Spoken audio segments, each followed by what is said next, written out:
இப்ப நான் என்ன சொல்லணும்னு நினைக்கிறீங்க?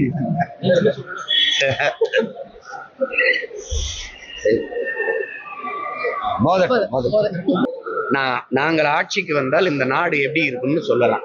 நான் சொன்னது புரியல, நான் காட்டுவேன். இந்த மாதிரி எல்இடி பாரு, என் ஆட்சியில இவர் கேட்கிறாருல பள்ளிக்கூடம் எப்படி இருப்பாரு, இந்த மாதிரி கல்லூரி எப்படி இருப்பாரு, போக்குவரத்து எப்படி நடத்துறேன் பாரு, பாரு வேலை வாய்ப்பை எப்படி பெருக்கிறேன் பாரு, பசி இல்லாத என் நாட்டை எப்படி உருவாக்குறேன், குழந்தைகள் நலன் எப்படி, பெண்கள் பாதுகாப்பு எப்படி, அதை எப்படி பண்ணா சொல்லும்போது ஒன்று இருந்தாலும் எதையோ சொல்லிட்டு இருக்காங்களே, அப்போ நான் காட்டுறேன் இது எப்படி சாத்தியம்.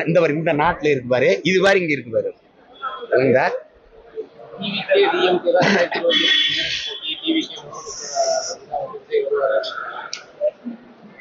நான் என்ன சொல்லணும்னு நினைக்கிறீங்க?